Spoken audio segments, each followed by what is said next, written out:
Yeah. But then I was angry at the people I loved most because I wanted them to understand what was happening to me.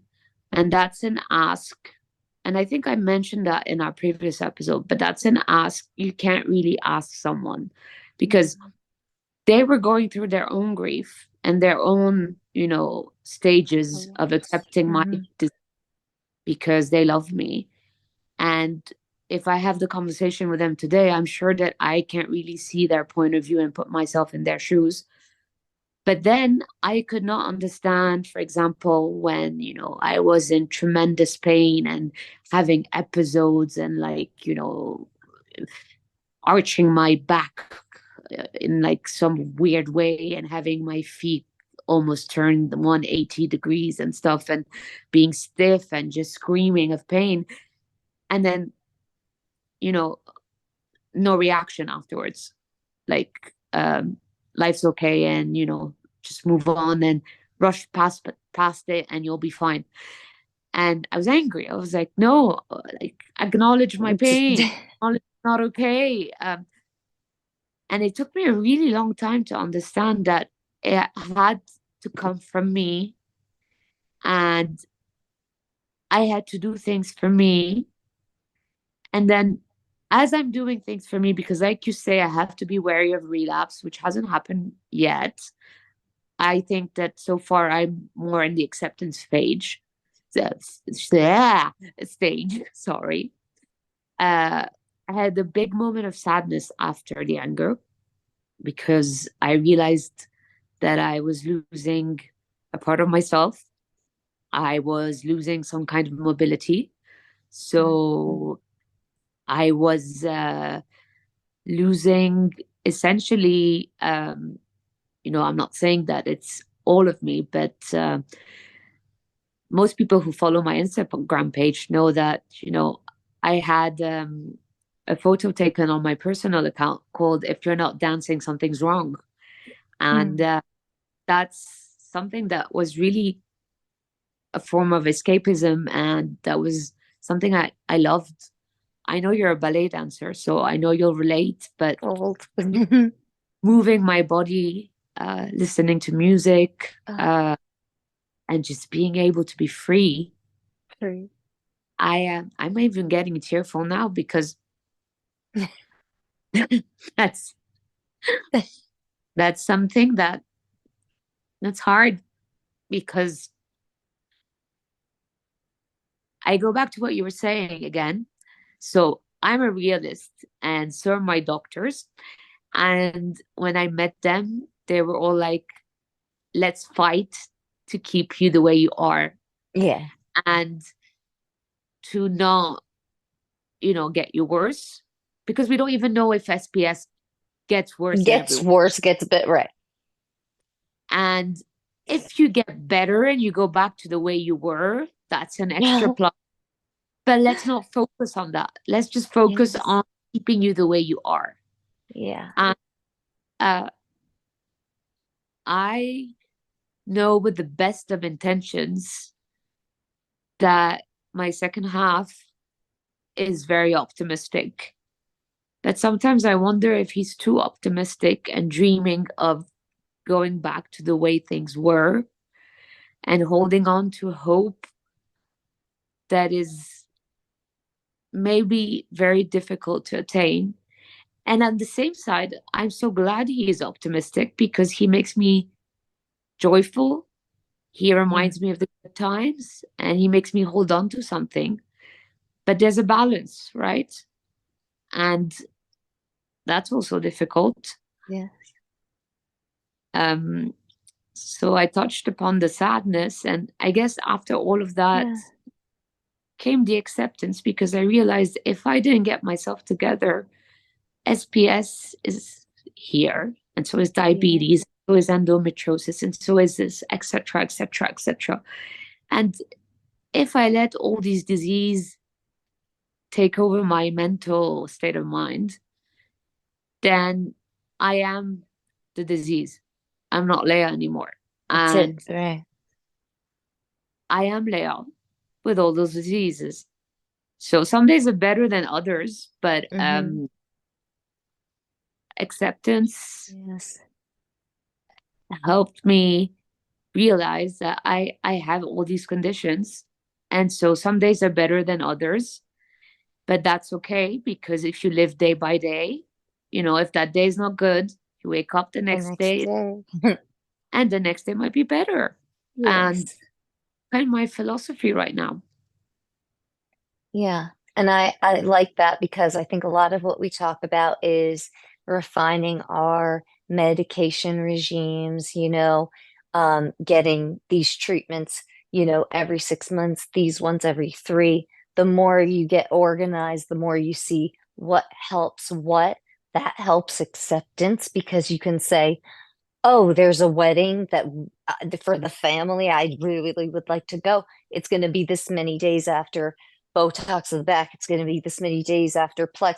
So you get to know yourself and you get to be, that's part of acceptance is when you can function at a level where you feel more self-respect. So when you can plan things better, that adds to self-respect in my experience. And that that helped a lot. And I think that while you were talking, I was really feeling this vibe of we love the word cure in medicine and we love it. It's hopeful. You touched on hope. We both touched on hope, the beauty and the pain of it, the both sides of the coin. Um, and how it can be helpful, also hurtful. But I think that management is the word that is actually going to be the scientific guidance and guide our acceptance. It is the light by which we will find our road through our acceptance path because cure doesn't yet exist and it doesn't yet exist for diabetes and it doesn't yet exist. Otherwise, we'd be banging these out. Leia doesn't have diabetes. You are sweet. At throw your party. I would fly to see you immediately. And so, but we don't have that yet. And I think we will have that at an exponential rate. And I'm an optimistic doctor, but I'm also have seen what has happened just since I've been in med school and now as like I'm a 10-year attending after, so in these years, whoa, I never expected to happen what has happened in medicine. I think that's going to happen for us. The MABs, using these drugs that all end in the MAB that we can't pronounce. They're treating all kinds of autoimmune diseases, psoriasis, things that we never, thought that were like manageable by an oral medication. We are on a good road for being people on an acceptance road because we're on one that is going places. So that's good. So the science is going places for us. The awareness is going places for us, thanks to people like you, my friend, who put themselves out there and our other friends out there that I'm just in awe of.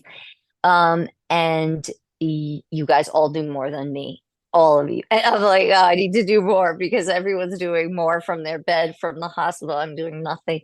So I'm just so appreciative. That helps with acceptance is knowing that you've got a community, obviously. I think that's sort of one of the no-brainers and why we got that question, from one of our family out there that's, feeling like, wait a minute, how do I accept this? And so I think that management is a key word because I can accept that I know how to manage when I get an occipital migraine. That helps me with acceptance of a chronic disease that I'll have forever. I'm cool with that because I know it. A lot of this is about knowledge and about being taken out of the darkness. Ignorance is what scares us. We have no idea what's coming. If you Google right now, you're going to find some scary life expectancy for this disease. Don't do it. Don't do it if you love us. So I've heard all kinds of things like, hey, from well-meaning family members. And I'm like, well, things are different. And I, of the Cadillac of care, and, you're trying to reassure them. Things SPS patients are very variable. Leia and I talk about this a lot because in this forum, I think we don't want to. I'm using my hands. My mom told me I use my hands too much. They're not supposed to be in the view. I'm so Italian with the hands. So, but I think we talk a lot about,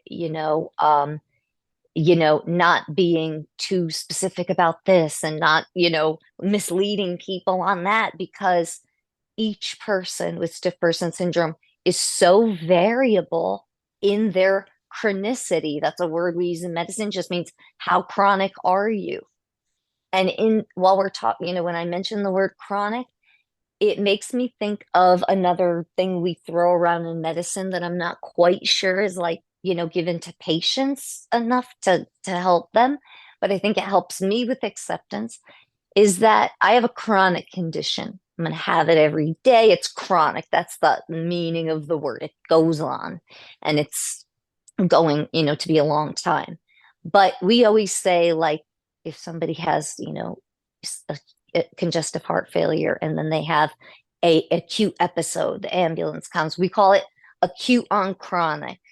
And so I use that term in my mind to explain when I have suddenly, I feel like I have a pole shoved in my back, but it's really just muscular spasms all the way down. And it's acute and it's sudden. And it might mean that I can't do what I was supposed to do later or it just stops me. That's acute on chronic. So I've got a chronic disease that's causing me pain, rigidity, immobility, et cetera, et cetera. But then sometimes it's even worse. And there's an episode. And with our disease, an episode can last a couple minutes or it can last a couple days. It's another variable part of a very variable disease. So the acceptance for us is a rocky, rocky road. But the more people that go on it and that don't forget to remove the stumbling block from which they stumbled, which I hope that that's, the meaning of what we're trying to do here, our road to acceptance, even with such a mysterious disease that doesn't give us much by way of answers of how will it go? What's the progression? What's the management? There's all kinds of mixed messages out there. I hope here that we aim to clear up some of that stuff about, what's a mystery and what is not a mystery about this disease and about what we know about it scientifically, and also about what we know about it from our personal experience.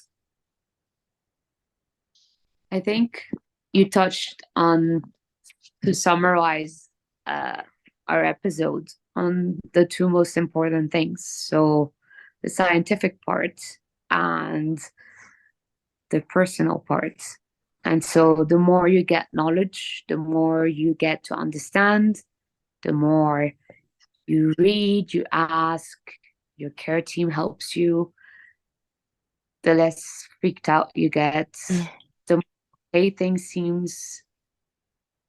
Or again, I'm very wary. Personal experience for me anyway, that's what happened, and I'm presuming for you as well because this is what you were mentioning.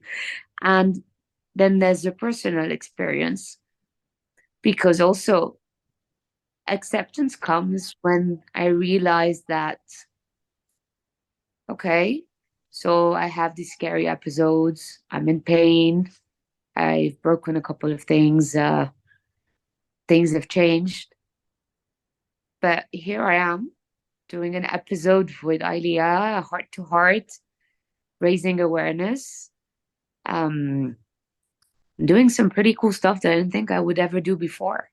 So there is some positive that comes out of all of this, and that's acceptance as well. And there's some beauty to this ugliness, and if you focus on that, you also have one foot in acceptance. The most important one, I think. The first one. Now get the other one in there, everyone. But yeah. I think you summarized, and just to put, let's not, to the people who are caring for us, I'll just put this out there. Um, I would, it's really hard to put into words, but acceptance for us is a better life for you. It's a take on happy wife, happy life. Okay. But it works the same. If we feel more accepted